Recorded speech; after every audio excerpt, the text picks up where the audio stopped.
So this instantly tell your shopper where to go and what to expect. You're removing friction. You're building comfort because here's the thing. In e-commerce, clarity creates confidence and confidence leads into conversion.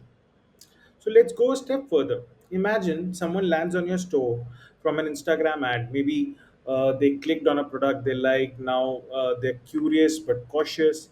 So they start looking around. If your navigation says shop all, glow gear, and magic mixes, they will definitely hesitate because that would be a jargon to them. If it says face wash, hair oils, serums, and bundles, they will definitely click because it's relatable, it's familiar. So build your landing page in a way that it is simple, predictable, human, and human friendly words are used.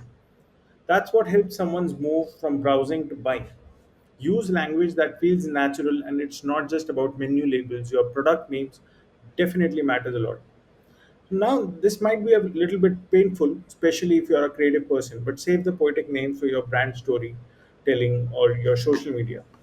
On your product pages, clarity wins. Let's say you're selling a face serum, calling it Moonlight Dew number 9. Might sound definitely fancy. But what works better is something like Hydrating Night Repair Serum with hydrochloric acid and rosehip.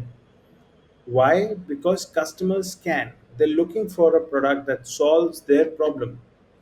They want to know what is it? What is the product all about?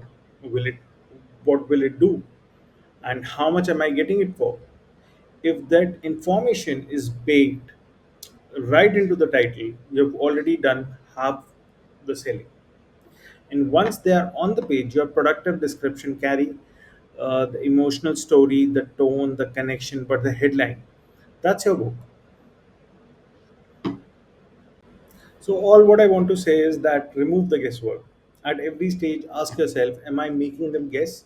If you think it's a yes from your side, fix it. That means don't hide important pages like return policy or contact info deep in your footer. Don't bury your best sellers under 5 clicks. Don't overcomplicate your product filters using common terms like size, skin color, type, price. Because here is the golden rule: the easier you make it for your customer to understand and act, the more likely they are to buy. Think like a first time visitor. I want you to imagine your store as if you are the visitor, someone who's never heard of your brand before.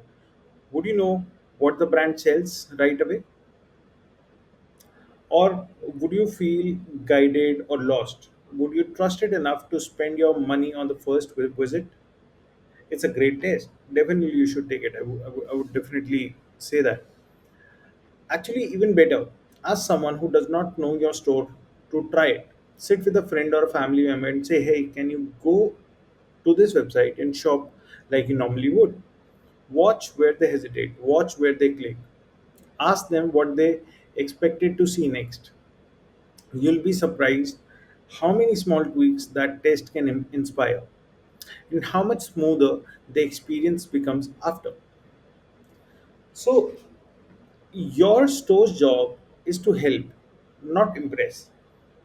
Here's one last mindset shift where we wrap this section up is your store does not exist to impress your peers. It exists to help your customers. That means functions over flash. Yes, it should look good. It should be authentic. It should match your brand's personality, but never at the cost of usability. Your customer isn't thinking, wow, what a cool parallax scrolling effect. They're thinking, can I find what I need? Can I trust this site? Will my order arrive without a hassle? So if you're ever stuck choosing between something that looks cool versus something that feels clear, always go with clarity. So before I wrap this section up, let's recap this mindset. To build a store that actually converts, think like your customer, use clear, familiar language, make navigation easy and obvious, write product names and categories like someone who's seeing them for the first time. Avoid clever for the sake of clever, and always test your site with fresh eyes. because beautiful store means nothing if it doesn't work for the person who's shopping there. So, last but not the least, here's what I want you to take away from everything we have just covered so far. You're not just building a website, you're building a shopping experience, and the experience isn't about what you like, it's about what helps your customer feel informed, confident, and ready to buy.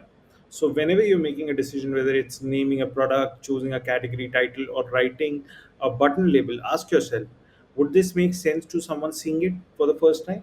If the answer is yes, you're on the right track. So don't overcomplicate, simplify. It's really tempting to try and pack everything to show all your products, tell your full story, use big brand language. But the best online stores, whether it's minimalist or Wakefit or even a global brand like Glossier, all have one thing in common is simplicity. They don't throw everything at the customer, they guide them step by step. The more you reduce cognitive load, the easier it is for people to buy. Think about it like you're setting up a physical store. You wouldn't put the soaps next to the coats, right? Or your checkout counter behind a curtain. Same rules apply online. Everything has a place. Everything should feel intentional. This isn't a one and done. And remember, none of this is set in stone. The first version of your store is just that version one. You'll definitely improve. You'll tweak your product titles. You'll notice certain categories don't. Um, you'll notice when you don't get clicks. You'll do A/B testing. That's the beauty of e-commerce. You get feedback every single day, so don't get stuck chasing perfection right now. Focus on clarity, functionality, and customer first thinking, and let the rest evolve as you grow. A quick checklist that I want to pen down is before we move to the next section, a quick mental checklist to keep in your back pocket as you build. Are your product names clear? Is your navigation simple and intuitive? Does your homepage answer what do you sell, who is it for, and what should I check out first? Can someone complete their first order without needing to ask for help? Would your store make sense to a total stranger? If you can say yes to most of these, you are already doing better than half of the e commerce sites out there.